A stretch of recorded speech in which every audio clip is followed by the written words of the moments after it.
Buenos días. Ya no quiero decir buenos días porque me van a hacer me van a hacer un sticker. Buen día, Antonia. Como siempre, Antonia siendo la primera en llegar a la sala de clases virtual. Buena tarde, Grego. Los voy saludando a todos mientras voy buscando el enlace para este día. Hoy día tenemos nuevo capítulo y tenemos nueva iglesia de las 7 iglesias, ¿no? Ay, ay, ay, la vida. La vida es como neblina, que en un segundo... Aquí estoy. Nueva iglesia de las 7. Aquí estoy. Que en un segundo sale y desaparece. ¿Se acuerdan de esa canción? No me acuerdo si era el grupo que se llamaba Sin Paredes. Parece que se llamaba así, Sin Paredes. No me acuerdo muy bien. Pero era bien bonita la canción. Ok, ok, ok. Apocalipsis. Buenos días. Aquí el enlace de la clase de ahora. Pa. Voy saludando a todos quienes van llegando. ¿Cómo están? ¿Cómo están? ¿Cómo están? Y ahí está.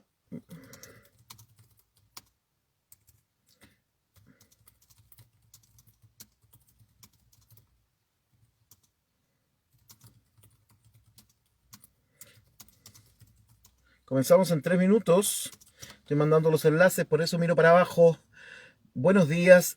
Esperando la canción del día, la tengo preparada. Este va a ser como el himno clásico de este curso, porque me gusta tanto esta canción. Todos juntos cantemos uno, 2, 3. Puchi, justo no está Ruth que le gusta tanto esta canción. Uno, 2, 3. No me acuerdo ni quién la canta. Dice, saber dónde estás y cómo estás. Quisiera. Todos juntos. Si te acordaras hoy de mí, turururururum. Fuiste el primer amor, mi vida entera. Dile al que está junto a ti. Ya nunca podré olvidarme de ti. Debo hacerte una confesión sincera. Tum. Yo sigo esperándote como ayer. Todos juntos, un, dos, tres. Tan pequeña es tum. Tan frágil es. Buena, ¿no? Sin ti, no sé. Yo ya no puedo. Me gusta esa canción. Buena, ¿no? Radio Pudahuel de los 80. Yo no sé por qué estoy más viejo, ¿no? Estoy poniéndome a cantar puras canciones de los 80, ¿no? He cantado canciones de Mocedades, me falta cantar alguna de Rocío Dúrcal, me falta José Luis Perales canté el otro día, Diango canté ayer. No sé qué onda. Hoy son como todos españoles, ¿ah? Ya comenzamos en un minuto. Comenzamos en un minuto. Dile a tu hermano que está junto a ti. Oye, que me dio risa el WhatsApp hoy día cuando les coloqué que iba a grabar eh, que no iba a grabar la clase el día de hoy. Ay, que son simpáticos. Uy, ¿quién puso una foto de que está comenzando el día con pan recién hecho? Edgardo Cárdenas. Uf, termino la clase y me voy a tu casa. Saco un salvoconducto que diga, voy a comprar víveres de primera necesidad y me voy a tu casa a buscar pan, viejo. Déjate poner esa foto, hermano, me da hambre. Eh, bueno, ya, 9 de la mañana con 5 minutos, no vamos a esperar ni un minuto más para iniciar la clase de hoy. ¿Cómo están? Bien, súper, ok. Hoy día comenzamos con el capítulo número 3 de Apocalipsis. Ayer tuvimos unas conversaciones súper interesantes. Estuvo densa la clase, ¿ah? Yo siento cuando yo digo ciertas cosas, yo siento la tensión fíjense lo conectados que estamos nosotros, ¿no? Pero yo siento la tensión que se provoca en el ambiente, y eso que estoy solo aquí en el auto, ¿no? Eh, pero yo siento que hay cosas que de repente digo que son tensionantes, ¿no? Pero bueno, así es el estudio de la Sagrada Escritura, no es el estudio de la Sagrada Escritura no implica pasividad, ¿no? Dios no nos regaló una piedra, nos regaló una biblioteca, ¿no? Es como que le regala un estante con 66 libros y uno dice, wow, o sea, si a mí alguien me regala un estante con 66 libros, y si eres católico, ¿no? Si eres católico, entonces tienes una estante con 70 y cuánto, 73 libros, parece que por ahí anda, ¿no? O sea, eso es lo que nos regaló Dios. Dios dijo, mire, les voy a regalar una pequeña biblioteca. Eso significa, ya me remangué ya, ¿eh? Eh, eh, ya, vamos a arrancar entonces con la pregunta que nos quedó pendiente de ayer, que colocó Juan Esteban Cáceres, que yo la encontré súper interesante al final. Dice, profesor, reitero la pregunta de ayer, ¿cómo diferencia lo que dice Juan de lo que dice Jesús? Eh, Alfonso, ok. ¿Cómo diferenciar no solo lo que dice Juan, sino lo que dice cualquier escritor bíblico? Cualquier escritor bíblico. Esta es una pregunta tremendamente interesante, tremendamente interesante. Me gusta el acento portugués, ¿no? Yo debería aprender portugués, me gusta cómo suena. Me gusta, pero me asusta. Bueno, la gran pregunta siempre es cómo yo diferencio lo que dice el autor, el escritor bíblico, de las palabras, en este caso, por supuesto, de Jesús, ¿no? En el Apocalipsis. Pero si esto lo trasladamos a toda la Biblia, mira, Gela, tú que estás aquí, el otro día hablamos acerca de esto. Realmente, eso depende de nuestras tradiciones. Digamos, a ver, por un lado, esto es importante y capaz que me detengo un rato acá, porque sobre todo en este texto se va repitiendo harto. Cuando yo les digo, mira, esto lo dice, esto es como palabra de Juan, del autor. No sé si realmente Jesús dice esto, ¿no? Ahora, en el mundo cristiano existen por lo menos dos posiciones respecto a esta pregunta. ¿Cuándo es el escritor que le está poniendo de su cosecha o cuándo realmente es Dios quien está hablando en el texto? Cada tradición responderá de una manera distinta y por lo menos uno podría decir que hay dos posiciones frente a esto. La primera posición es que es como la más tradicional en el mundo evangélico latinoamericano y norteamericano. La posición tradicional es que toda la Biblia es palabra de Dios, ¿no? Lo que dice Juan, lo que dice Pedro, lo que dijo Jesús, lo que dicen los profetas, lo que dice, todo es palabra de Dios, ¿no? Si uno le pregunta a la gente, bueno, y cuando Satán habla en el Nuevo Testamento, ¿también es palabra de Dios? Cri, cri, cri, cri. Bueno, eh, esa es una posición que da bastante seguridad en algunos sentidos. Es una posición tranquila porque evita preguntas, ¿no? Si la, si la cuestión aquí tiene que ver con que hay elementos de la religión que no le gustan las preguntas. Y hay otro elemento, otro grupo, otro sector, otra facción de la religión que le encanta hacer preguntas, ¿no? Entonces, cuando una persona dice, no, toda la Biblia es palabra de Dios, se ahorra un montón de preguntas, se ahorra un montón de problemas, un montón de cuestionamientos. Se dan, por supuesto, razonamientos circulares que no es fácil de dilucidar, ¿no? Pero por lo menos da un marco de seguridad. Yo entiendo a la gente cuando dice, no, toda la Biblia es palabra de Dios, ¿no? Porque le da un marco de seguridad sobre el cual no necesita moverse mucho más allá, ¿no? Es decir, son personas que de alguna forma buscan la seguridad, pero además que confían, ¿no? Porque confían en que sus líderes no les están mintiendo. Por eso no es una mala posición. Yo no podría decir, no, si creer que esto es terrible. No, no, no, no. Es uno de los dos aspectos que conviven en tensión dentro de las estructuras religiosas. Y ojo, esto no solo pasa en el cristianismo, pasa en el judaísmo y pasa en el islam. Pasa las religiones que tengan un libro sagrado. Entonces, están los que dicen que la Biblia entera es palabra de Dios, independiente que si el autor escribió medio dormido, medio hipnotizado, viendo visiones, ¿cierto? Enojado, contento, etcétera. Independiente de eso, todo es. Y está el otro grupo, en el cual yo, por supuesto, estoy, o por lo menos me gusta identificarme, y que es el grupo que dice, yo le diría a este grupo, buscando la forma más técnica de poder decirlo, este segundo grupo es el grupo que levanta la ceja, así. ¿Ah? ¿Qué significa esto? Significa que cuando estás haciendo una lectura bíblica, ¿cierto? Uno dice,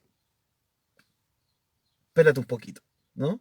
O sea, uno dice, espérate, hay una especie de, me provocó algo que se llama una disonancia cognitiva, ¿no? Entonces está el primer grupo de cejas parejas y el segundo grupo que levanta una ceja. Esa es una nueva catalogación de conservadores versus liberales, ¿no? Entonces, entonces, paren con los stickers. ¿Ya? Entonces usted sabrá si está en el grupo de las cejas parejas o en el grupo del que levanta la ceja, ¿no? El que levanta la ceja dice, no, espérate, no, está súper bien.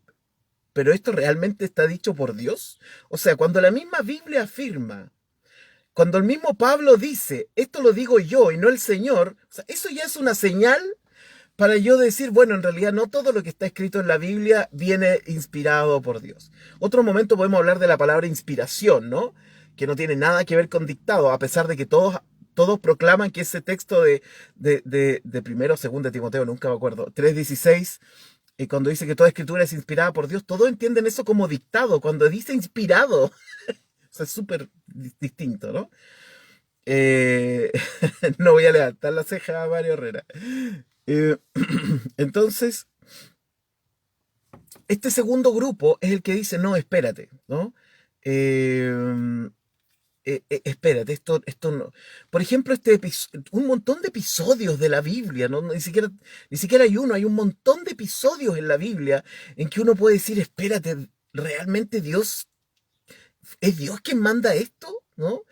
Cuando los israelitas escriben sus epopeyas, ¿no? Mirando hacia atrás, escriben sus epopeyas y dicen que Dios dijo, ¿no? Y Dios nos mandó a matar no sé cuánto. Y vino el mismo ángel de Dios y mató a todos los primogénitos de los egipcios. Y uno no puede hacer otra cosa sino levantar una ceja, ¿no? Y decir, espérate, ¿realmente Dios quiso eso? ¿Dios mandó eso? ¿En serio? Entonces, ahí están los dos grupos. Y por lo tanto, esto lo trasuntamos a todos los libros de la Biblia. Ya les comenté en la clase de Romanos y en la clase de Eclesiastés en algún momento acerca del Jesus Seminar, que fue este grupo de estudiosos del Nuevo Testamento que terminaron diciendo que lo que realmente está dicho por Jesús en el Nuevo Testamento es un porcentaje mínimo. El resto fue escritura de la iglesia, escritura de los escribas, glosas que quedaron dando vuelta que se ingresaron en el texto, historia, teología, etcétera, etcétera. Entonces, están estos dos grupos. Por supuesto que cuando nosotros estudiamos el Apocalipsis, quienes somos del grupo de la ceja levantada, entonces decimos, y es lo que hemos dicho en este rato, ¿no? ¿Quién realmente está diciendo esto? ¿Quién realmente lo está diciendo? ¿Será la tradición? Aquí ya han pasado 70 años después de que Jesús murió y resucitó. O sea, 70 años, ustedes cada uno en sus propios países, en sus propias denominaciones. 70 años atrás ya se crearon un montón de historias, ¿no? Pero un montón de historias. Y se han creado mitos y se han creado epopeyas. En 70 años basta, ¿no? Bueno, Apocalipsis está casi 70 años después de la vida, ministerio, muerte y resurrección de Jesús. Entonces, uno lo primero que dice, ok, pasaron 70 años. O sea, aquí en Chile han pasado 20 años y hay interpretaciones distintas de cosas que pasaron hace apenas 20 años. Entonces, nosotros como estudiantes de la Biblia, porque eso es lo que nosotros estamos haciendo, ¿cierto? Estudiamos la escritura, tenemos que preguntarnos eso. ¿Esto quién lo está escribiendo? ¿Cuál es el motivo? Porque no escribimos de la misma forma. Es distinto escribir desde una cárcel, escribir desde Patmos o escribir desde un palacio tranquilo, relajado, ¿cierto? Como Eclesiastés, pues, ¿no? Eclesiastés es un hombre que escribe desde su palacio, tranquilo, relajado, con dudas existenciales, ¿no? Que son como las dudas existenciales que nosotros tenemos hoy día. Si en Occidente nos estamos preguntando por el devenir de la existencia, por el hombre en busca de sentido, por cuál es el motivo del por qué estar aquí, etcétera. Hoy día en Occidente nos estamos haciendo ese tipo de preguntas porque tenemos prácticamente nuestras necesidades más o menos cubiertas, bueno, dependiendo de los países, ¿no? Entonces, claro, es muy fácil hacerte preguntas existenciales cuando tienes la guatita llena y el corazón contento. Es distinto y por lo tanto escribir en una situación como esa es distinto de escribir cuando estás en la cárcel, sin comida, sin bebida. Es lo mismo que la fe, ¿no? Es distinta la potencia de nuestra fe cuando estamos bien, felices y contentos, ¿no? Que cuando estamos angustiados, desbaratados, desmoronados y heridos. Es distinto, ¿no? Entonces con los escritores bíblicos pasa igual. Uno tiene que decir, ok, ¿quién está escribiendo aquí? En última instancia, ahora no me acuerdo quién hizo la pregunta, pero en última instancia, eh, no es fácil dilucidarlo. En última instancia no es fácil dilucidarlo. Para eso nosotros tendríamos que tener una especie de carta Gantt, ¿no? No es carta Gantt. La verdad es que nosotros deberíamos tener un espectro referencial para nosotros poder definir un canon, ¿no? Una vara de medir, donde yo pueda definir qué está más cerca y qué está más lejos de la palabra de Dios. Ahora, en el luteranismo nosotros tenemos esa vara de medir. En el luteranismo esa vara de medir es Jesús, ¿no?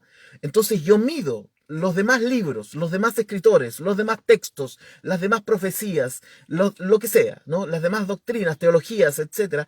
Todo lo demás lo mido en términos de las palabras de Jesús, ¿ya? En el luteranismo eso es lo que nosotros aprendemos. El instrumento hermenéutico por excelencia es Jesús. Ahora, esto llevado a sus extremos significa que yo debo llevar a juicio de alguna forma los textos bíblicos que vayan en contra de las enseñanzas de Jesús, ¿no? Aunque estén dentro de la misma Biblia. Porque Jesús es lo más importante, ¿no? Lo que Él dijo es lo más importante. Él dijo que hay un mandamiento que es el más importante y sobre ese mandamiento medimos todo lo demás. Por eso yo, cuando voy leyendo a Juan, que me presenta un Jesús con espada, un Jesús que viene, un Jesús que odia, un Jesús que aborrece, un Jesús que viene, yo digo, levanto la ceja, ¿no? Entonces, y yo digo, ok, ¿quién está escribiendo esto? Esa es nuestra vara de medir para los cristianos, ¿no? Para los cristianos, nuestra vara de medir el mismo texto bíblico son las palabras de Jesús. Esa es nuestra vara de medir, ¿no? Bueno, ahora sí. Vamos a Sardis. Esta es la cuarta iglesia, el cuarto mensaje que aparece en Apocalipsis capítulo número 3. El mensaje a Sardis. Voy a ir leyendo y lo vamos a ir comentando. Escribe al ángel de la iglesia en Sardis, el que tiene los 7 espíritus de Dios y las 7 estrellas, dice esto. Esto aparece en el capítulo 1, ¿se acuerdan? Incluso hay una autointerpretación de este texto, ¿no? Se interpreta a sí mismo, ¿no? Las 7 iglesias o los 7 espíritus serían los 7 ángeles y las 7 estrellas, entonces son las 7 iglesias. ¿Se acuerdan? Eso hay una interpretación. Antonia. Alfonso dice, pero cuidado con tener un Jesús sesgado porque en el Evangelio Jesús también tiene palabras bien pesadas. Sí, claro, claro que sí. Pero me imagino que debe haber, yo creo que todos podríamos estar de acuerdo con que Jesús viene a decir algo más o menos claro, ¿no? El reino de Dios, ese es. Eso es el reino de Dios. El sermón del monte, ¿no? O sea, para mí la frase más potente del sermón del monte es, bienaventurados los pacificadores, porque ellos serán llamados hijos de Dios, ¿no? Esa sería la frase potente. Claro, si uno empieza a hurgar en los textos de Jesús del Nuevo Testamento o de los Evangelios, claro, también nos vamos a encontrar textos que son súper complicados, ¿no? Pero ahí yo vuelvo y me pregunto, ¿podemos decir que Jesús vino a entregar un mensaje que podríamos todos estar de acuerdo en que ese mensaje es único? Todos los que estamos aquí, todos los que leen los Evangelios, ¿podríamos hacer eso? ¿Podríamos llegar a un acuerdo? Ayer conversábamos con un hermano de este curso. Hay un texto donde Jesús dice, yo no vengo a traer paz, vengo a traer la espada, ¿no? Y hay otros textos, ¿no? En donde Jesús parece que se nos sale del marco, ¿no? Eh, pero podríamos estar de acuerdo en algo, siquiera, ¿no? Y si existe ese algo, ¿qué sería? Si existe una cosa en la cual nosotros todos nos pudiéramos poner de acuerdo, sin interpretaciones, algo que haya dicho Jesús en lo cual nosotros estemos todos de acuerdo. Para mí, personalmente, esta es mi visión, ¿no? Para mí, personalmente, la gran gracia que trae Jesús, o sea, el gran mensaje que trae Jesús, es que nos viene a hablar del perdón y ese perdón nos acerca a la imagen de Dios. Para mí, eso es lo fantástico, ¿no? Jesús también habla en Mateo de la venida del Hijo del Hombre, también habla en otros textos del fuego, del infierno, etcétera. En otros textos parece que es bastante más guerrero de lo que parece, pero para mí los textos fundamentales son los textos, y quizás esto tiene que ver con cómo soy yo también, no es que sea bueno, para nada, ni me considere bueno, pero para mí los textos, yo necesito, y yo se los he dicho en este curso, yo necesito creer en un Dios que es distinto de los demás dioses. Y ese Dios lo encuentro en Jesús. Si Jesús no es distinto de los demás, entonces me hago budista mejor. Porque los budistas son más pacíficos, ¿no? Entonces yo necesito tener esa imagen de un Jesús que realmente viene a transformar el mundo. Y el mundo no se transforma con el juicio, ni con la ira, ni con la espada. El mundo solo se puede transformar con el perdón, con la misericordia, con el amor.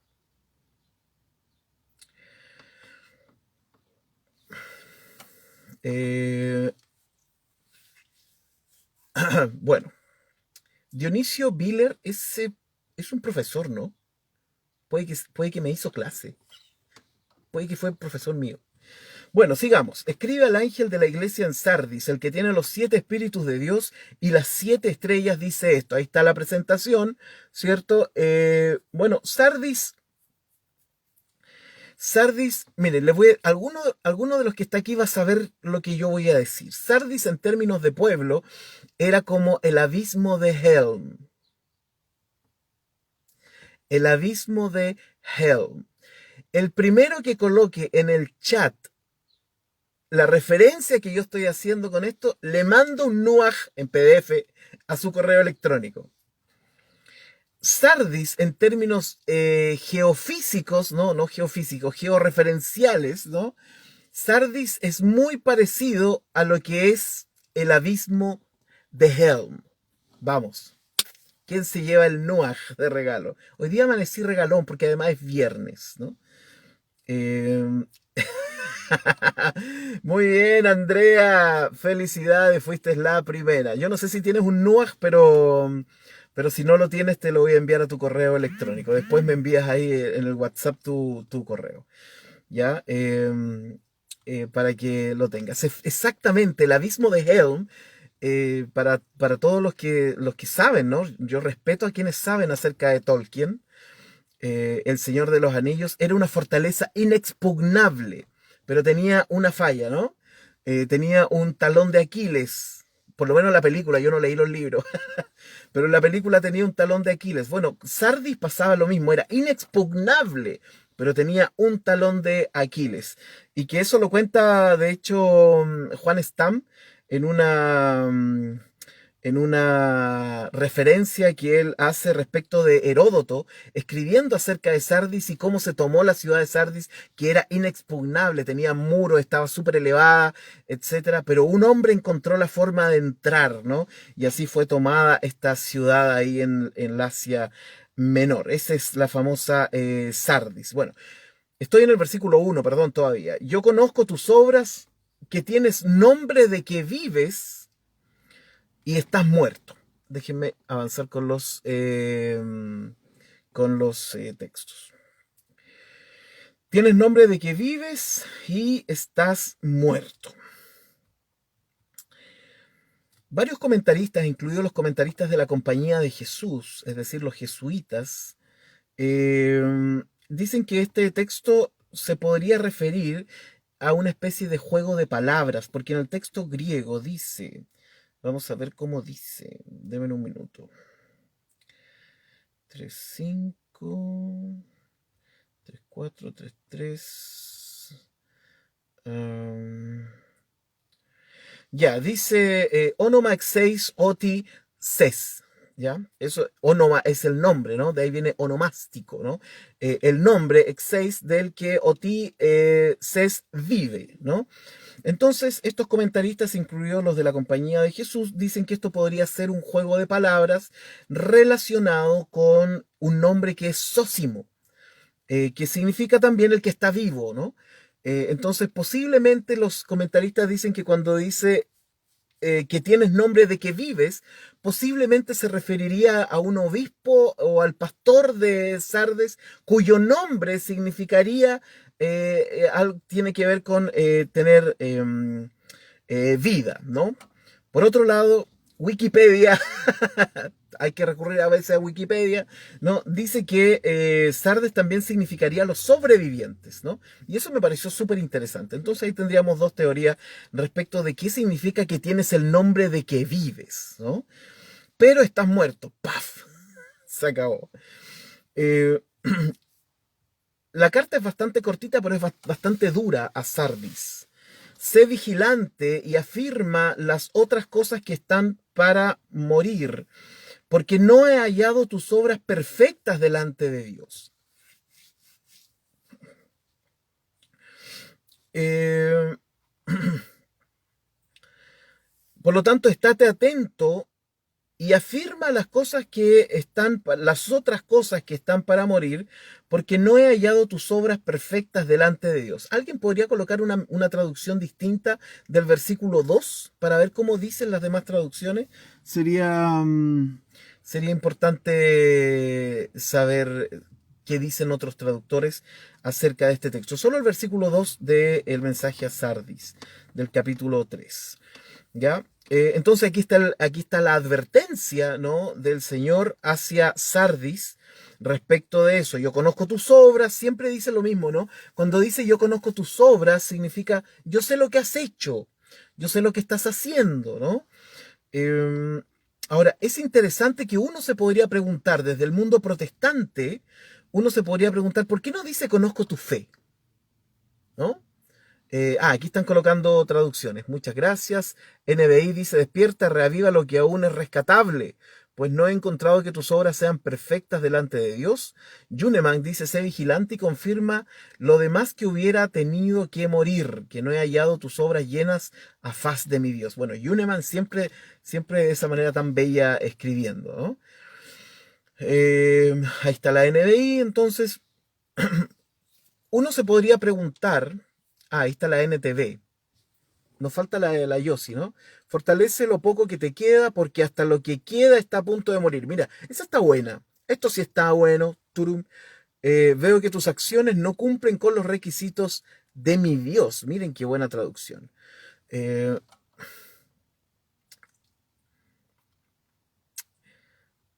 yo conozco tus obras. Siempre parten los textos así. Yo conozco tus obras, ¿no? Nosotros los protestantes así como que, ay, como que nos da tiritón, ¿no? ¿Por qué no dice yo conozco tu fe? ¿No? Sino, ¿por qué conozco los hechos? Porque, ahora, la fe es interesante, que en uno de los mensajes a las iglesias, no recuerdo específicamente cuál era, a ver, revisemos. Hoy día es viernes, nadie tiene apuro, ¿cierto? Bueno, algunos están en su lugar de trabajo, ¿no? Estarán con los audífonos, así puestos para que no los pillen. Miren, el mensaje a Éfeso: yo conozco tus obras y tu arduo trabajo, paciencia. El mensaje a Esmirna: yo conozco tus obras y tu tribulación y tu pobreza. El mensaje a Pérgamo: yo conozco tus obras y dónde moras, dónde está el trono de Satanás, bla, bla, bla. Mensaje a Tiatira: miren, mensaje a Tiatira: yo conozco tus obras, amor y fe. La fe está dentro de las obras. Esto es muy interesante, ¿no? Pelagianos y agustinianos les encantaría trabajar muchísimo más este texto, pero este no es el momento para hacer eso. Simplemente me llama la atención, ¿no? ¿Por qué no dice yo conozco tu fe? Eso es lo que podríamos quizás esperar. Alfonso colocó: despierta y fortalece lo que aún está vivo antes de que muera por completo, porque porque sé lo que has hecho aún no está que lo que has hecho aún no está en consonancia con lo que mi Dios exige. En nombre de Yossi, muchas gracias, Alfonso. Bueno, eso es una cosa, ¿no? Por eso nosotros nos hacemos esas preguntas. ¿Por qué lo primero que dice el Señor es yo conozco tus obras? ¿Por qué no diría yo conozco tu fe, que se manifiesta a través de las obras, etcétera? Y ahí está todo el tema. Antonia dice: yo tengo el celu debajo de todos los documentos, según yo trabajando. Acuérdate pues de lo que has recibido y oído, y guárdalo, y arrepiéntete.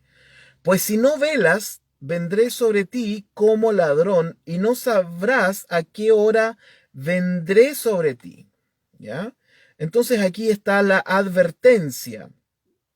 Eh, está la advertencia que ya nosotros habíamos escuchado en el Evangelio, que la segunda venida sería como ladrón en la noche, ¿no? Que va a ser así, no nos vamos a dar cuenta, y hay un montón de parábolas también relacionadas con cómo sería esa segunda venida. Entonces acuérdate pues de lo que has recibido y oído, y guárdalo, ¿no? Y arrepiéntete. O sea, seguramente está hablando del Evangelio, está hablando del mensaje de Dios para la humanidad. Entonces acuérdate de lo que has hecho, ¿no? Acuérdate de lo que has recibido, lo que has oído, guárdalo y arrepiéntete. Pues si no velas, vendré sobre ti como ladrón, y no sabrás a qué hora vendré sobre ti. Los historiadores y los comentaristas dicen, por ejemplo, lo anoté aquí literalmente, dos veces en la historia: en el tiempo de Creso, en el 549 a.C., y en el tiempo de Antíoco el Grande, en el 218 a.C., esta ciudad Sardis fue tomada por sorpresa, ¿no?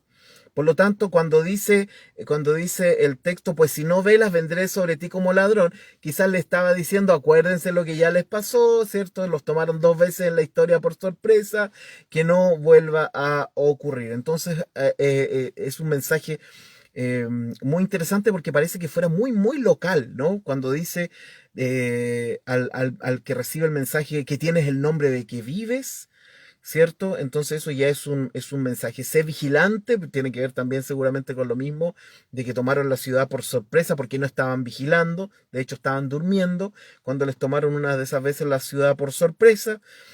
Acuérdate de lo que has recibido, oído, guárdalo y arrepiéntete, que hay un mensaje muy, muy específico, ¿no? Pues si no, vendré sobre ti como ladrón, y no sabrás a qué hora voy a venir sobre ti.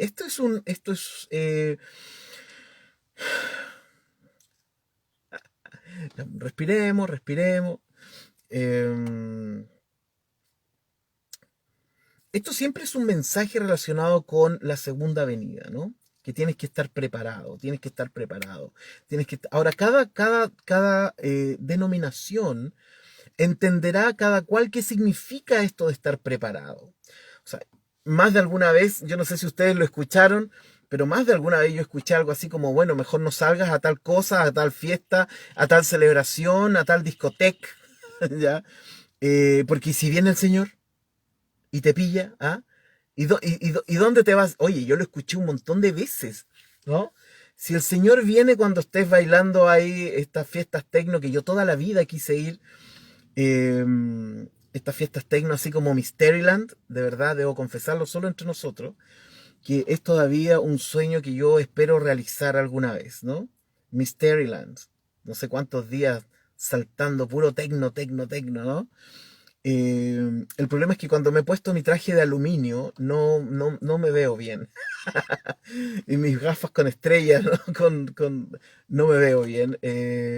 Entonces, pero yo más de alguna vez escuché eso. ¿Y si viene el Señor? y si estáis bailando, si te estás tomando una copita de algo, y si estás en un restaurante, o estás en un bar, o estás en un estadio de fútbol, y si viene el Señor.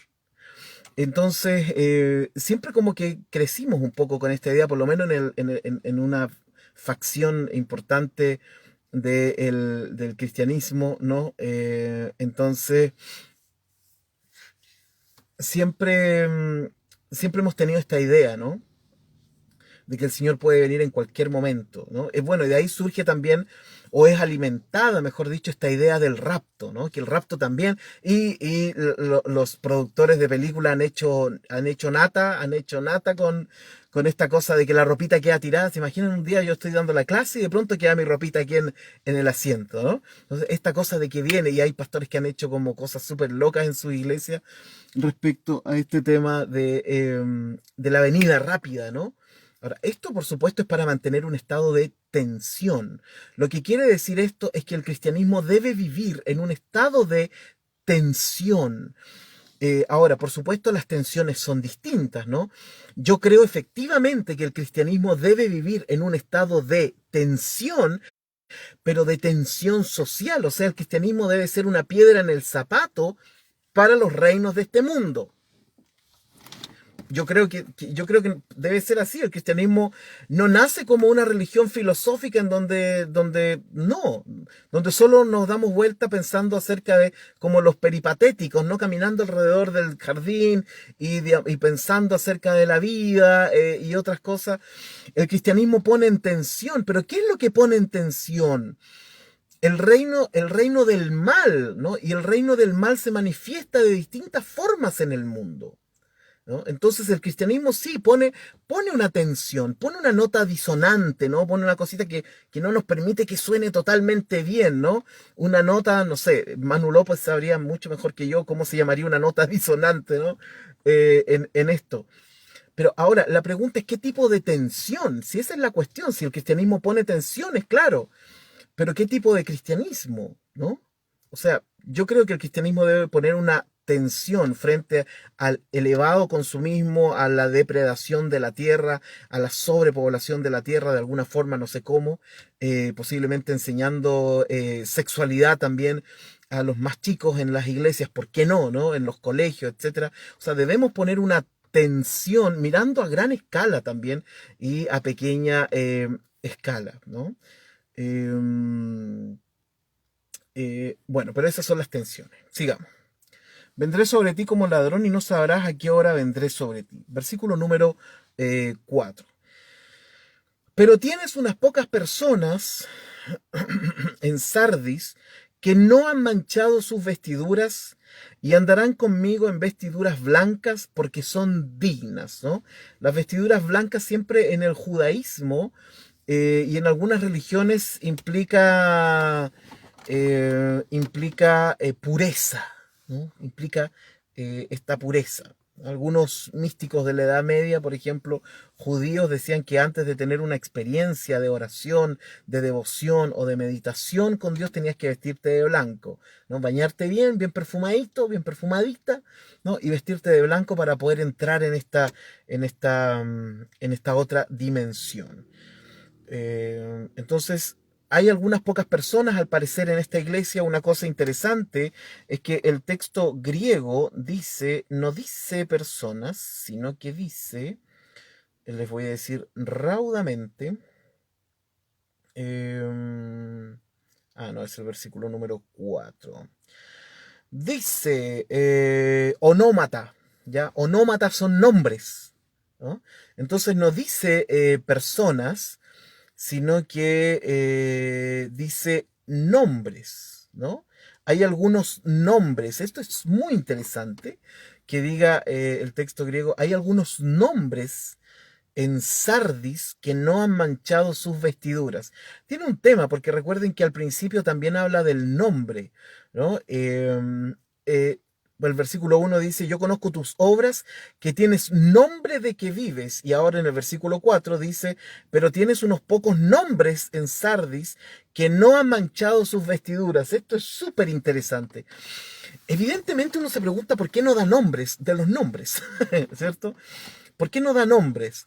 Porque esto necesita ser universalizado, ¿no?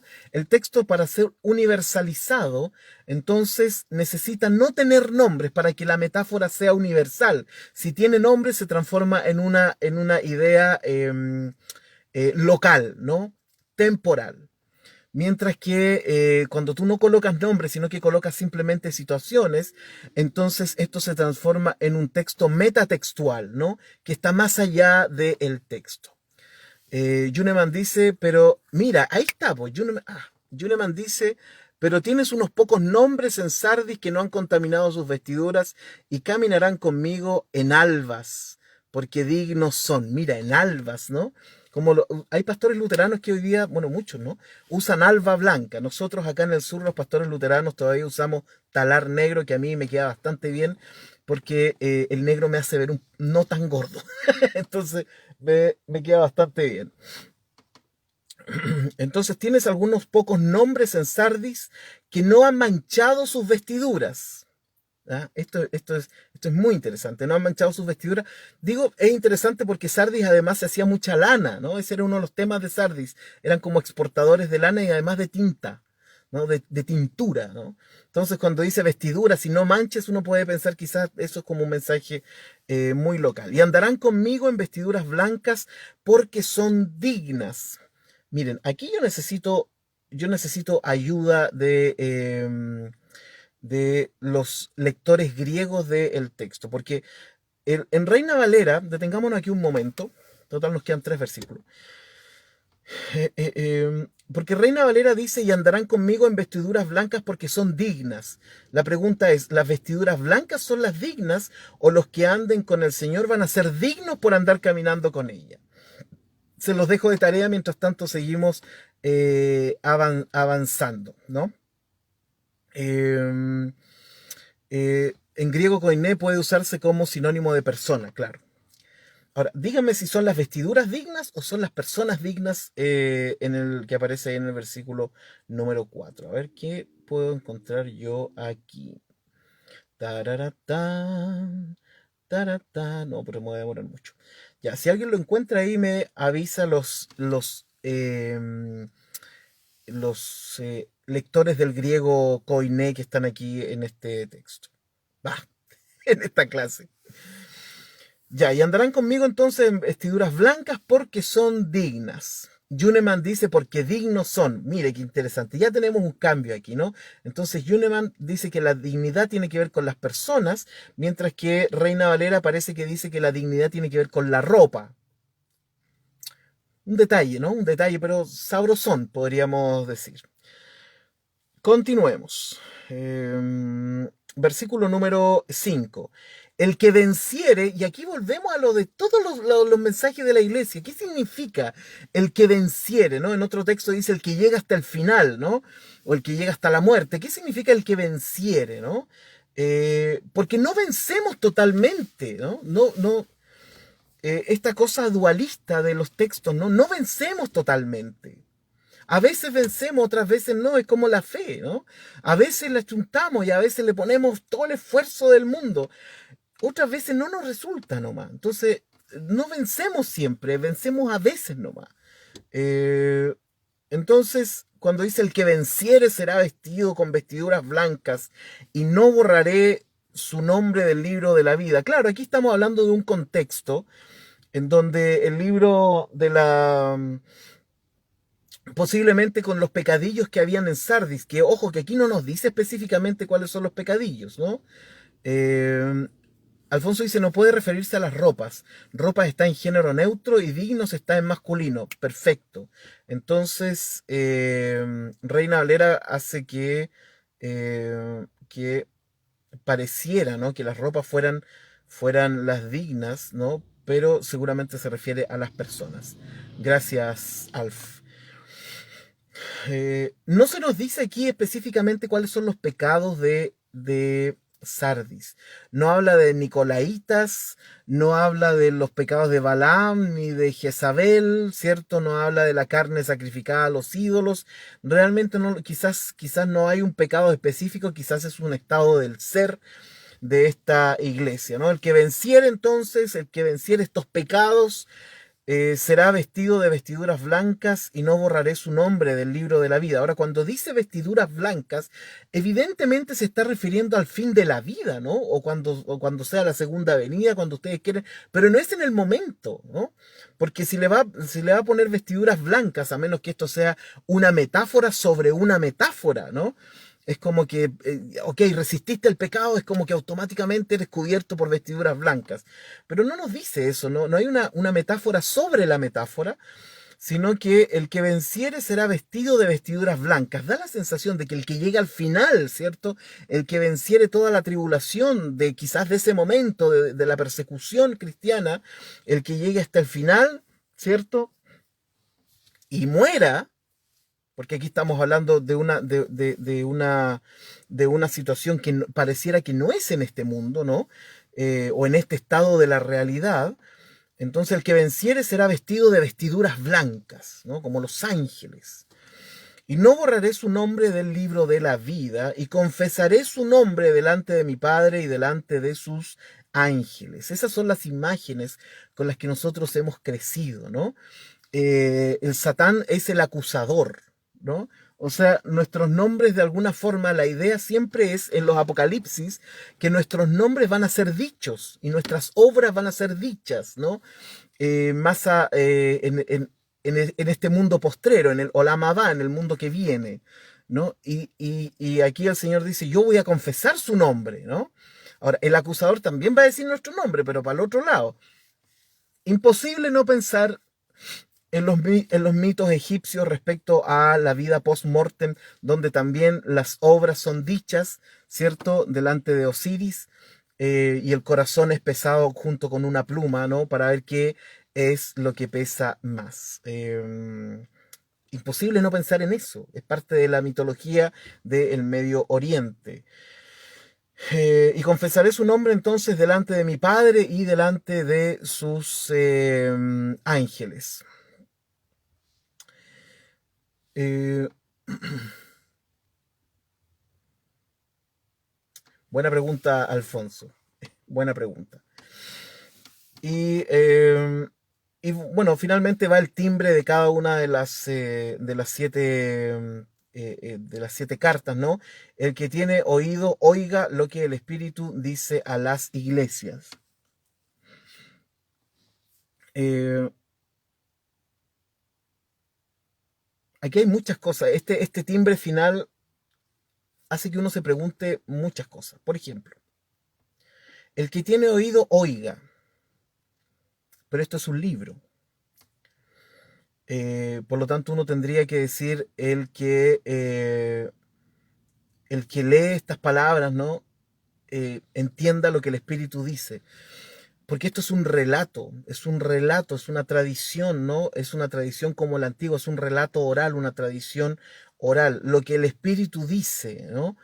Si uno quisiera ser súper quisquilloso, uno dice, bueno, el espíritu no tiene boca, por lo tanto no tiene cuerdas vocales, y por lo tanto no dice. La comunicación espiritual es distinta, ¿no? La comunicación espiritual no es algo que uno escuche con sus oídos mortales y terrenales, ¿no? Entonces hay muchas cosas que uno da por sentada, ¿no? El que tiene oídos que oiga lo que el Espíritu dice a la iglesia. Sí, pero esto es una carta que se mandó. Entonces la carta la lee alguien, perfecto, y los demás escuchan. Bien, eso podría simplificarnos el asunto de que el que tenga oídos que oiga. Pero es lo que el Espíritu dice a las iglesias, ¿no? Y cuando el Espíritu habla y ese Espíritu queda escrito en una carta, entonces yo debo decir, ok, ¿qué tanto del Espíritu quedó escrito en la carta? Son cosas que yo me pregunto, ¿no? Esto es hilar súper fino, súper fino. Hay gente que le aburre esto, ¿no? Pero son preguntas que surgen desde el mismo texto, ¿no? Bueno, alguien preguntó ahí, el libro de la vida es una idea, es una metáfora, ¿no? Otra metáfora sobre la metáfora de esto de las vestiduras blancas y de todo lo demás. Y cuando digo metáfora me refiero a que quizás eso debo especificarlo.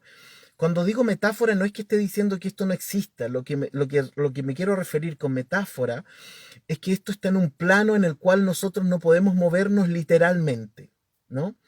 muchos textos del Apocalipsis son textos sobre los cuales no podemos movernos literalmente, sino que nos debemos mover en un plano metafórico, en un plano contemplativo, ¿no? No podemos movernos literalmente en estos textos. A eso me quiero referir cuando digo metafóricamente. Entonces, esta es una imagen sobre otra imagen, ¿no? Que está ahí. Entonces, el libro de la vida, para algunos eran los registros que justamente habían en el antiguo Israel, estos censos, ¿no? Donde tú eras parte o no eras parte del reino de Israel. Y si eras parte del reino, tenías todos los beneficios del reino, y si no eras parte de ese libro, entonces no lo eras. Eso aparece en alguna parte del Antiguo Testamento, este libro. Por lo tanto, se toma esta idea, ¿no? Esta idea que por supuesto te provoca, ¿no? Yo quiero que mi nombre esté en el libro de la vida, ¿no? En este registro celestial y espiritual, ¿no? Que me va a permitir disfrutar de las bendiciones más allá.